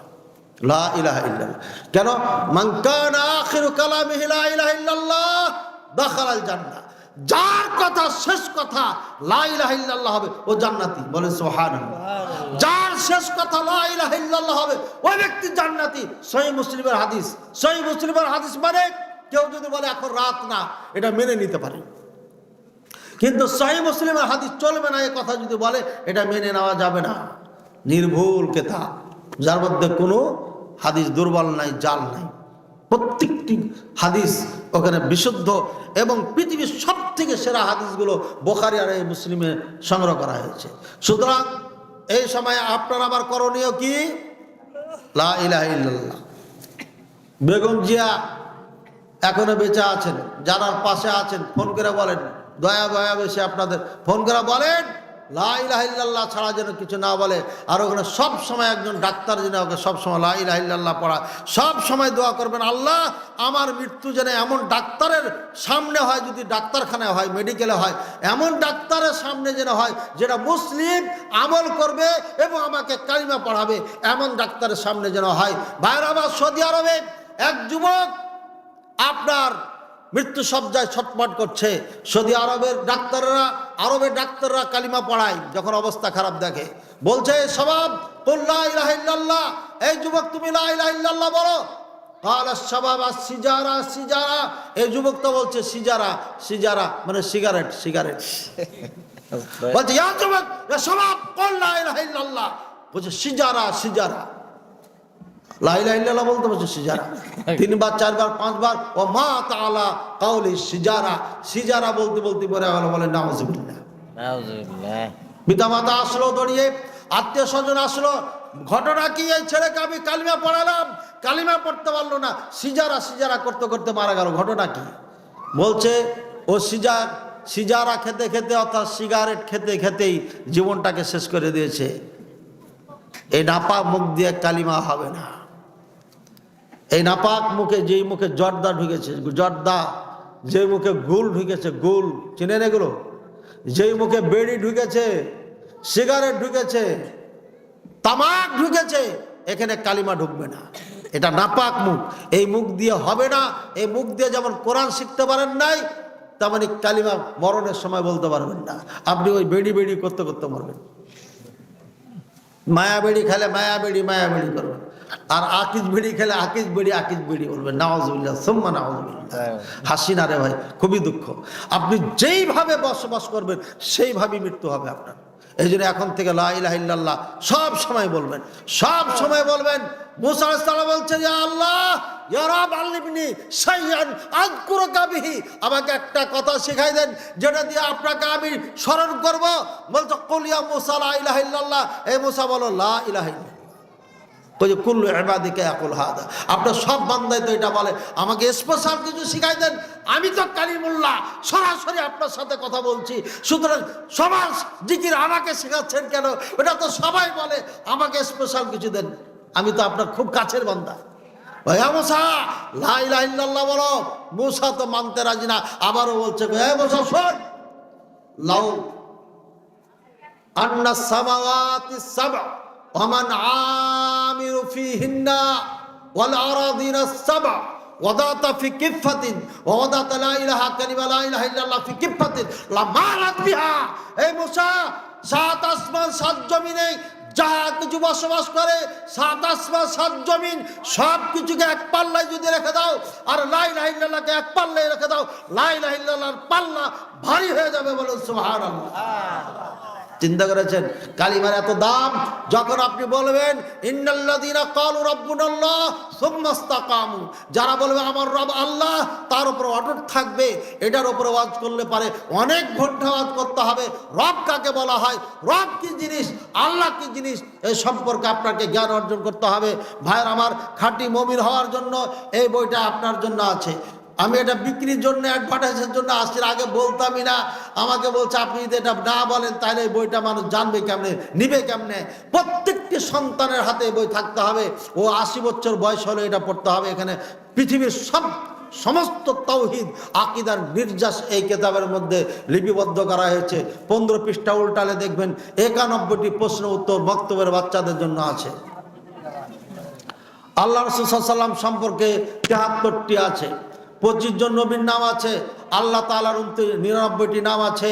রাসূলুল্লাহ সাল্লাল্লাহু আলাইহি ওয়াসাল্লাম কালিমা শর্ত কাটি, রুকুন কাটি, দাবি কাটি, ইবাদতের ভিত্তি কাটি, মূল ইবাদত কি, ইসলামের মূলনীতি কি, আরকানে ইসলাম, আরকানে ঈমান কি কি কারণ ইসলাম থেকে বের হয়ে যায়, আল্লাহ রাসূল সাল্লাল্লাহু আলাইহি ওয়াসাল্লামের স্ত্রী কয়জন, মেয়ে কয়জন, ছেলে কয়জন, চাচা কয়জন, সব কিছু এক কথা এখানে পাবেন। এরপরে শেষে যে শিয়াদের আকীদা বিশ্বাসের হেডলাইন পাবেন, যা দিয়ে আপনাকে সৎ পথে সঠিক পথে চলার পথ দেখাবে এই বইটি, ইসলামী সহিহ আকীদা ও মদিনার শিশুটি। এই বইটা আপনার অবশ্যই দরকার। আমার কাছে বেশি নাই, কয়েকটা কপি আছে, এটি আছে আর নাই। ছাপাইতে পারলে কোনো দিন পাবেন, আর না হলে পারে দোয়া করবেন। ভাইয়ের আমার 6-7টা বই লেখা আছে, ছাপাইতে পারছি না। মাদ্রাসা চালাবো না বই ছাপাবো বলেন? মাস শেষ হলে ঘুম আসে না। 4 লক্ষ টাকা কোথায় পাবো আমি? 4 লক্ষ টাকা আমাকে প্রতি মাসে বেতন দিতে হয়। কেমনে হয়, কিভাবে হয়, আল্লাহ ভালো জানে। বলতে পারি না, চাইতে পারি না। এই জন্য বড় দাতারা দেয় না, কারণ বড় দাতাদের কাছে না গেলে ওরা খুঁজে খুঁজে দিবে না, ওদের অভ্যাস একটা খারাপ আছে। আর আমাদের ওস্তাদেরা শিখিয়েছে কাউরের কাছে হাত পাতবে না। আল্লাহকে কইবে, আল্লাহ ব্যবস্থা করে দেবে। আল্লাহ কি কই দিয়েছে, আল্লাহ তুমি কিভাবে চালাবে চালিয়ে নাও। একটা মাদ্রাসা মানিয়ে দিয়েছে, আল্লাহু আকবার। কয়টা? 16 সালে মহিলা মাদ্রাসা চালু করেছি। গত বছর 9 জনকে সার্টিফিকেট দিয়েছি, হাফেজা কোরআন হয়ে বের হয়েছে। এবার 4 জনকে দেবো ইনশাআল্লাহ। এটা নওগাঁতে। আর একটা বালক শাখা আছে, এই ধীরে ধীরে আগাচ্ছে। এবার 4 পর্যন্ত নুরানি হেফজখানার সাথে আছে। এরপরে 21 সালে রাজশাহীতে শুরু করি। এই আলিফ বা তাস থেকে নিয়ে পড়তে পড়তে পড়তে পড়তে পড়তে পড়তে দাওরা পর্যন্ত চলে গেছে। বাপরে বাপ, সুবহানাল্লাহ। আরে ভাড়া বিল্ডিংয়ে দাওরা পর্যন্ত, চিন্তা করেছেন? ভাড়া বিল্ডিংয়ে মদিনার সাথে কানেক্টেড হয় না, তারপর 7 জন ছাত্র লেখাপড়া করে। এই ছেলেটা দাওরার ছাত্র, বুঝছেন? গোড়ার থেকে আমার মাদ্রাসার ছাত্র। প্রথম যখন ফেসবুকে লিখি আমি একটা মাদ্রাসা স্টার্ট করতে যাচ্ছি, ফার্স্ট এই ছেলেটাই ফোন দিয়েছিল। এই ছেলেটা এখনও আছে। আল্লাহ কবুল করুন তাকে দিনের জন্য, বলেন আমিন। ভাইয়ের আমার, ভাড়া বিল্ডিংয়ে দাওরা মাদ্রাসা বাংলা ভারতের ইতিহাসে নাই, এটাই প্রথম। আল্লাহ করাচ্ছেন এটা। আপনারা একটু দোয়া করবেন। আগামী 23শে ডিসেম্বর মাহফিল আছে। মহিলা মাদ্রাসায় 14 তারিখে মাহফিল করব চিন্তা ভাবনা করছি। আমাদের জমিয়তের শিরোমণি প্রফেসর ডক্টর আব্দুল্লাহ ফারুক হাফিজাহুল্লাহ ওখানকার প্রধান মেহমান আছেন। আপনাদের দাওয়াত থাকলো, চলে আসবেন ইনশাআল্লাহ। আল্লাহ তাআলা সবাইকে কবুল করুন। আল্লাহ পাক রব্বুল আলামিন সবাইকে ঈমানের সাথে কালিমা পড়ে শেষ কথা লা ইলাহা ইল্লাল্লাহ আল্লাহ বলিয়ে এই দুনিয়ার থেকে জেনে নিয়ে যান, বলেন আমিন। আজকে কালিমা পড়া পর্যন্ত মালাকুল মউতকে মাথার পাশে বসিয়া অগণিত ফেরেশতাকে জান্নাতের কাফন আর খুশবু নিয়ে বসিয়ে রেখে চলে গেলাম। কোনোদিন সময় পাইলে আপনার রূহ বের করব, করার পরে আবার জানাজা পড়ব। জানাজা পড়ার পরে কবরে রাখা, এরপরে বাড়ি যাব। কবরে কি হবে না হবে দেখে, বুঝছেন? জানাজাতে অনেক সমস্যা আছে, ওইগুলো করেন নাকি আপনারা? কবর খনন করা হয় না রে ভাই, কবরই খনন করা হয় না। এত বাদ করার পরও কবর খনন করা শিখেননি আপনারা। এটা কি দুঃখজনক একটা। আপনারা কবর কেমনে খনন করেন এটা খালি বলে দিতে একটা মাহফিল শেষে গেছে ডাইরেক্ট সিন্ধুকের মতো। বলেন তো মুরব্বী, কিভাবে কবর খনন করেন? কবর খনন করেন এমন কেউ নাই এখানে? কে আছে? দাঁড়ান না কেন? ডাইরেক্ট বানাই দেন বাক্সর মতো, তাই না? দিয়ে লাশটাকে রাখেন কিভাবে? পুরা কাজ করেন পশ্চিম দিকে,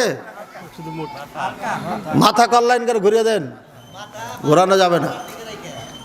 এই যে কল্লা ঘুরিয়ে দেওয়া নাকি, এটা ঘোরানো যাবে না। আবার মৃত্যু সজ্জায় যখন ছটফট করে, এই তাড়াতাড়ি কেবলামুখী কর না, যেভাবে আছে ওভাবে থাক। কিসের খাট ঘোরাঘুরি করবেন? এটা ইসলামের কোনো দামই নেই। আপনার ঈমান আছে, আমল আছে, যেভাবে মারেন, যেখানে মারেন, যেইভাবে শুয়ে মারেন, শুইতে শুইতে মারেন, বৈশা বৈশা মারেন, সিজদায় মারেন, রুকুতে মারেন, যেইভাবে মরবেন, ঈমান নিয়ে গেলে পারি কামিয়াব। আর আপনি 14 দিক দেখবো কাবাতে ঢুকিয়ে দেন না, লাভ হবে না। বুঝেছেন কথা?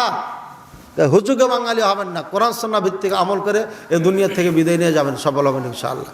কবর খনন করা দুটা পদ্ধতি। ফার্স্ট ক্লাস পদ্ধতি, বুগলি কবর করতে হবে, লাহাদ যেটাকে বলা হয়। এটাকে কি বলে এই এলাকায়? বুগলি কবর বলে না, কি বলে? হ্যাঁ, কি এটা মশলা না পোকা না কি? নাই, আধা আধা আদা শুনলাম। কিছু প্রশ্ন আছে নাকি? আচ্ছা, একজন আলেম লাহাদ কবর, বুগলি কবর হচ্ছে আপনি খনন করার পরে এই ওয়াল যে আছে এটা এই ভেতরে আবার গর্ত করতে হবে, একদম খাড়ো গর্ত করতে হবে। লাশটাকে ঠিক ওখানে এইভাবে খাড়ো করে রাখতে হবে, এইভাবে খাড়ো করে, যেভাবে আমরা ঘুমাই না এভাবে সুন্নাত তরিকায় মাথায় হাত দিয়ে ঠিক এইভাবে পুরো কাজ করে দিতে হবে। নরম মাটি দিয়ে বালিশ বানিয়ে দিতে হবে। কি অসহায় দেখেন, গাড়ি বাড়ি টাকা পয়সা এত কিছু, এত সুন্দর পোশাক, এত কিছু, কিচ্ছু যাবে না, একটা বালিশও দিবে না এই ছেলে মেয়ে। মরে গেলে পারে বাড়ি তো উঠাইবে না, পার্কিংয়ে রাখবে, গাড়িটা কিছুক্ষণ বাইরে রাখ, পার্কিংয়ে রাখবে, মানুষজন দেখবে। তাই জায়গা যদি না হয় তখন বাড়ির সামনে ফাঁকা জায়গা আছে, বলবো ওঠে নিয়ে যা গাছতলায় রাখ। এই তো আমার আপনার দাম না, বাড়ি গাড়ি সব কিছু মানুষের, খালি এই রুহটা চলে যাওয়ার সাথে সাথে। এই জন্য চিন্তা করবেন, আজকের ওয়াজে বলেছিলাম শিক্ষা আছে, এদিন আপনার আমার সবার জন্য আসবে। কাজে হালালভাবে চলেন, হারাম থেকে বিরত থাকেন, কাউকে কোনোদিন কষ্ট দিবেন না, কথাই না কাজে না। বুঝেছেন কথা? কথা কাজে কোনোভাবে কষ্ট দিবেন না, কোনো সময় কষ্ট দিবেন না, কাউরে হক মারবেন না। ছেলে মেয়ে যেভাবে কোরআন সুন্নাহ অনুযায়ী পাবে সেভাবে তারা বন্টন করে নেবে মৃত্যুর পরে। খালি ওসিয়ত করে যাবেন আপনি, কোরআন সুন্নাহর বাইরে যেন কখনো কোনো কাজ তোমরা না করো, এবং সেভাবে সন্তানকে শিক্ষা দেন। আমাদের প্রতিষ্ঠানগুলোতে ইংলিশ বাংলা সব কিছু শেখানো হয়, এবং আমি জোর গলায় বলতেছি এই মাইকে ক্যামেরার সামনে, রাজশাহীর মাটিতে সব থেকে ভালো প্রতিষ্ঠান সহিহ আকীদার আহলে হাদিসের আমার দারুস সুন্নাহ সালাফিয়া মাদ্রাসা, আলহামদুলিল্লাহ। এবং আমি চ্যালেঞ্জ করেছিলাম 2 বছরে একজন ছেলে আরবিতে কথা বলবে, লিখবে, পড়বে। 3 বছর বলছিলাম, 2 বছরে পারে আলহামদুলিল্লাহ। হাফেজে কোরআনরা 6 বছরে দাওরা হাদিস করবে। একদিন এই সিলেবাসে গোটা বাংলাদেশ গ্রহণ করবে। এই সিলেবাস বিভিন্ন জায়গাতে যাচ্ছে, ভারত পর্যন্ত চলে গেছে। সেম এই মাদ্রাসা তৈরি করবে ভারতে ইনশাআল্লাহ।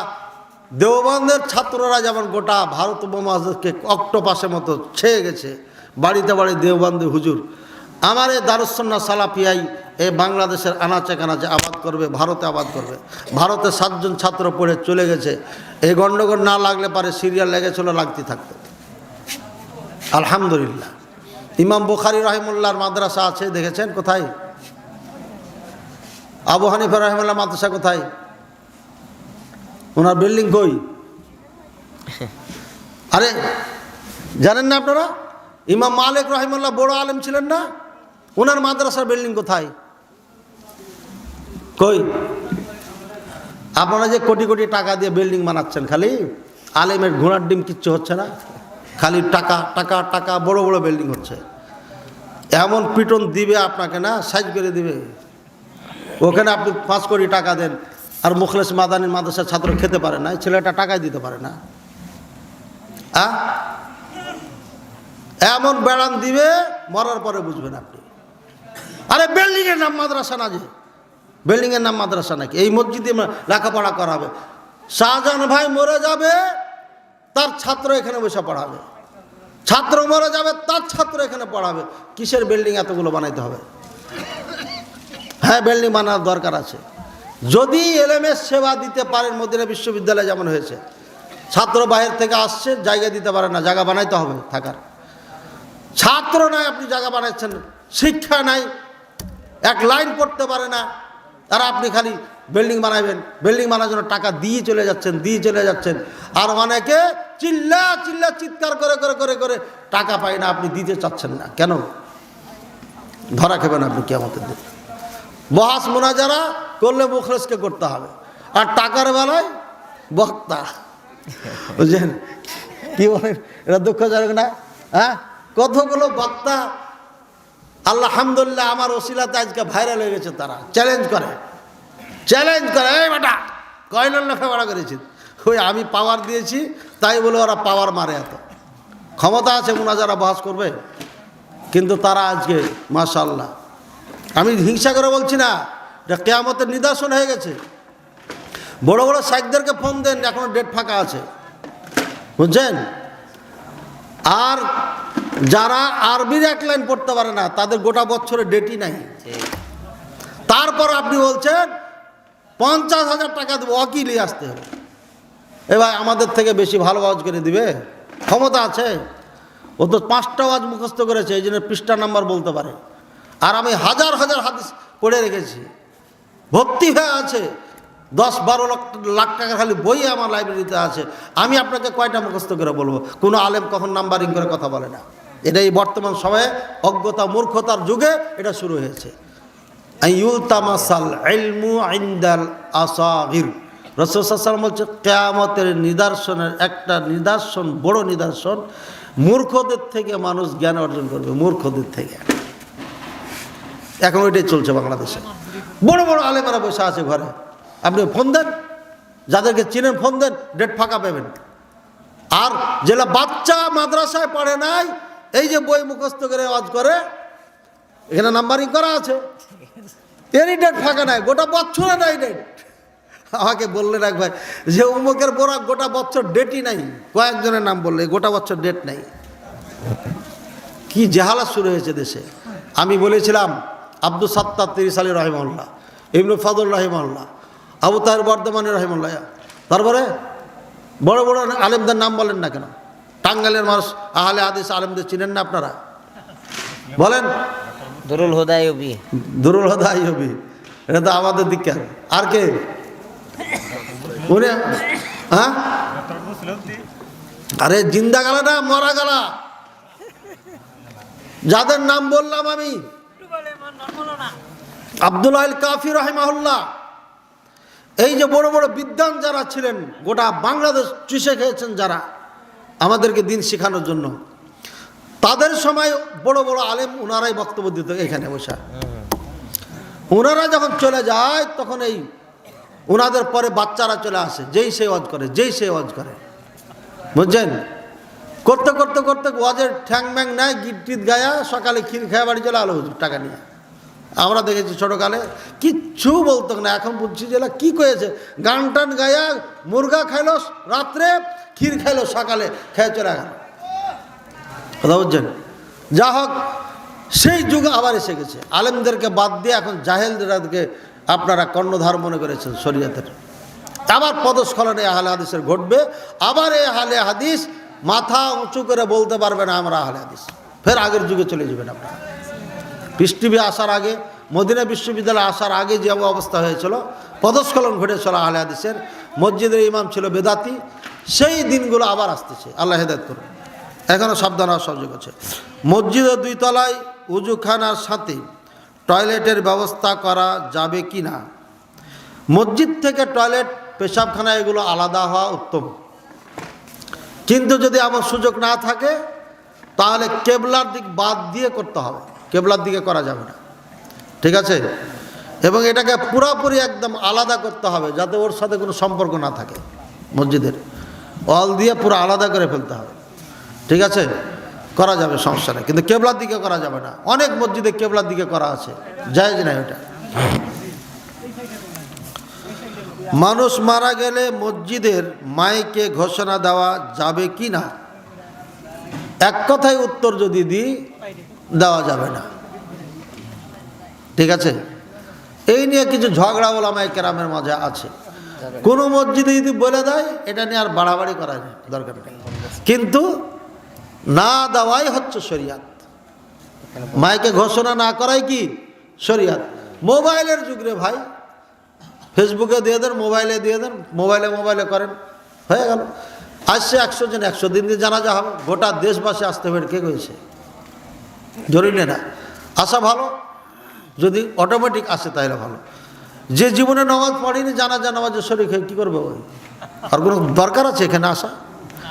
5 ওয়াক্ত নামাজ যারা পড়ে, এদেরকে ফোন করে করে বলেন যে আমার অমুক মারা গেছে, আপনারা আসেন ভাই, একটু দোয়া করে শরীক হন, তাহলে লাভ আছে। আচ্ছা, মারা গেল মসজিদে গেল।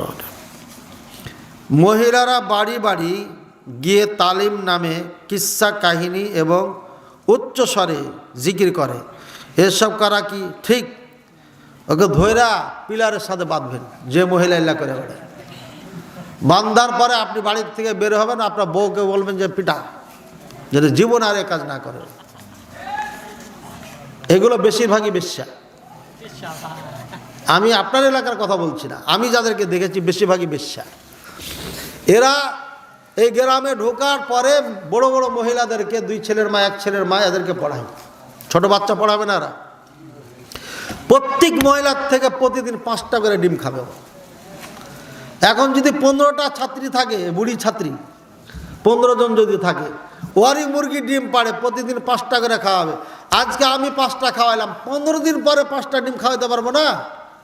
ডিম খাওয়াই। এমনই এক পাড়ায় আমার আগমন ঘটেছিল, সব আত্মীয়তা ভরা, যেখানে মুলবি পড়াচ্ছে। আর এই স্ত্রীটা ওই মুলবিকে 5টা ডিম খাওয়ায়, এই জন্যই বললাম 5টার কথা। এরপরে তার স্বামী এখানে বসা, ওর স্বামীর গালগুলো এইভাবে বসে আছে। কৃষক মানুষ, সারাদিন খাটে জমিতে, এসে পান্তা ভাত খায়। আমার শেষমেশ তার কথা শুনে রাগ হয়ে গেল, হুজুরের প্রতি এত দয়া মায়া আর, যে 5টা করে ডিম তো খাওয়ায় খাওয়ার আরও নাস্তা খাওয়াবে, বুঝছেন? পরে খুব জোরে ঠাডামাডা মারল। নিজের স্বামীর গালে গোস্ত নাই, আর পরের ভাতারকে খাওয়াইতে মজা লাগে। বেহায়া বেশরম মহিলা, একদম খুব ইচ্ছা মতো যখন দিলাম তখন ঠান্ডা হয়। এর আগে কথায় কথা তাল দিচ্ছিল না আমাকে। বেশরম মেয়ে কোথাকার, লেখাপড়া করা, যা 14 গোষ্ঠী পার করে দিয়েছো, তোমার বয়স এখন 35 বছর, নির্লজ্জের মতো পরপুরুষের কাছে তুমি লেখাপড়া করছো, পর্দা নাই পুশিদা নাই, স্বামীকে না খাইয়া পর স্বামীকে তুমি ডিম খাওয়া 5টা, তোমার লজ্জা শরম নেই? তারপরে আর স্বামীকে আবার দিলাম, যা দাবার দিলাম। সুতরাং এই সমস্ত নারীরা বেশ্যা হয় কেন জানেন? এই মুলবি বাসা ভাড়া করে থাকে, যেটাকে নিয়ে থাকে ওটা আর স্ত্রী না, খোঁজ নিয়ে দেখবেন, ধরা পড়েছেন। আর এক কারি একজনকে নিয়ে স্ত্রী বানিয়েও বাসা ভাড়া করে থাকে, আসলে স্ত্রী না আমার, কথা বুঝেছেন?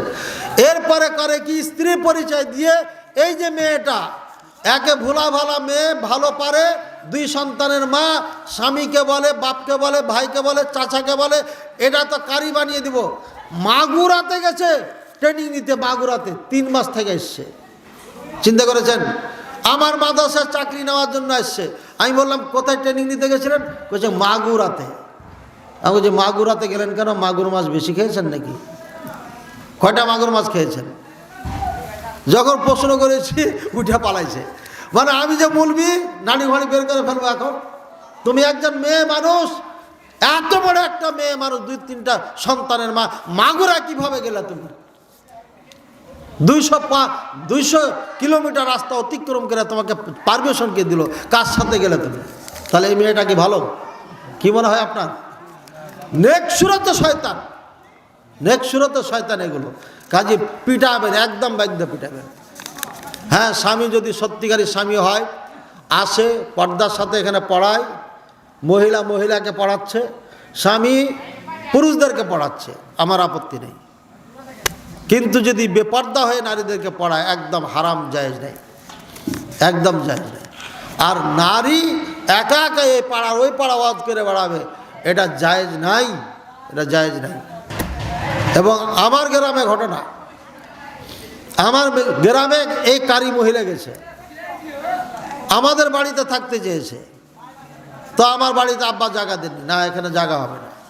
পরে একজনের বাড়িতে, আমার গ্রাম বলে ফেললাম, লাইভ চলছে, গ্রামের মানুষ কী করবে? তো যা হোক, এমন একজনের বাড়িতে 1 মাস এই মেয়েটা কাটিয়েছে, যেখানে নিরাপদ বলা যায় না, নিরাপদ না, কারণ সবাই জানে এই ব্যাপারে। কাজে এই মহিলারা বাইচা এরকম বাড়ি খুঁজে, ভোগা দিয়ে কইবে ওই বাড়িতে থাকবো, হুজুরের বাড়িতে, জানে যে হুজুরের বাড়িতে জায়গা হবে না, তখন ঘুরে ঘুরে ওই লুচ্চার বাড়িতে যে থাকে। ভালো মেয়ে ওর বাড়িতে থাকবে কেন? ওখানে কাকে নিয়ে থাকে? ও একা একা থাকে। ও নাকি কারি সাহেবা, শয়তান সাহেবা, একদম পিটাইবে নাকি। আচ্ছা, এটা আপনার না। একজন আলেম প্রতিটি মসজিদে লা ইলাহা ইল্লাল্লাহ লেখার আহ্বান করেছেন। এই ব্যাপারে আপনার মতামত কি? মানে শুধু লা ইলাহা ইল্লাল্লাহ লিখতে বলেছে মসজিদে, এই জন্য বললাম না ইলতামাসুল ইলমু ইনদাল আসাগির, মূর্খদের থেকে এলেম নিবে মানুষ, মূর্খদের থেকে। এটা মূর্খতা একটা। মসজিদে যদি কেউ লেখে লা ইলাহা ইল্লাল্লাহ মুহাম্মাদুর রাসূলুল্লাহ, কোনো সমস্যা নেই। বুঝেছেন কথা? আহলে হাদিসের মসজিদে, হানাফি মসজিদে যুগ যুগ থেকে লেখা আছে, এভাবে আছে। এবং লা ইলাহা ইল্লাল্লাহ মুহাম্মাদুর রাসূলুল্লাহ এভাবে লেখা যাবে, বলা যাবে, পড়া যাবে, কোনো সমস্যা নেই। যারা বলেছে এটা শিরক হয়ে যায়, এরা হচ্ছে ফার্স্ট ক্লাস মূর্খ। এরা কোরআন হাদিস বুঝে না। হাদিসে আছে লা ইলাহা ইল্লাল্লাহ এভাবে আছে, লা ইলাহা ইল্লাল্লাহ মুহাম্মাদুর রাসূলুল্লাহ এভাবে আছে। মুহাম্মদ রাসূলুল্লাহ সাল্লাল্লাহু আলাইহি ওয়াসাল্লামের পতাকা, ইসলামের পতাকা যতগুলো পৃথিবীতে আবিষ্কার হয়েছে প্রত্যেকটি পতাকায় লেখা ছিল লা ইলাহা ইল্লাল্লাহ মুহাম্মাদুর রাসূলুল্লাহ। বুঝেছেন? তাহলে এটা কোন কালিমা? এটা হচ্ছে কালিমা শাহাদা, আশহাদু আল্লা ইলাহা ইল্লাল্লাহ ওয়া আশহাদু আন্না মুহাম্মাদুর রাসূলুল্লাহ। এই কালিমা শাহাদাতের সংক্ষিপ্ত এটা। আশহাদু এই ভাবটাকে ডিলিট করে দেওয়া হয়েছে শর্টের জন্য, শর্ট করার জন্য। লা ইলাহা ইল্লাল্লাহ মুহাম্মাদুর রাসূলুল্লাহর অর্থ আমি সাক্ষী দিচ্ছি আল্লাহ ছাড়া সত্য কোনো মাবুদ নাই, এবং আমি এটাও সাক্ষী দিচ্ছি মুহাম্মদ সাল্লাল্লাহু আলাইহি ওয়াসাল্লাম আল্লাহর রাসূল। সুতরাং মসজিদে শুধু লা ইলাহা ইল্লাল্লাহ লেখার আহ্বান জানানো এটা মূর্খতা ছাড়া কিচ্ছু না। এগুলো ফিতনা, এগুলো সমাজে ফিতনা করা হচ্ছে। লা ইলাহা ইল্লাল্লাহ মুহাম্মাদুর রাসূলুল্লাহ লেখলে সমস্যা কোথায়? তবে মসজিদে একদিকে আল্লাহ একদিকে মুহাম্মদ লেখে, এটা লিখতে আমরা নিষেধ করি। এটা দুটা ভয়াবহতা আছে। এক মারাত্মক, সেটা হলো আল্লাহ যিনি, মুহাম্মদ তিনি। ওই যে বাউলেরা গান গায় না, বাউল বাউল, এই কিছুদিন কিছুদিন আগে এক বাউলকে ধরা পড়েছে না, পড়েনি?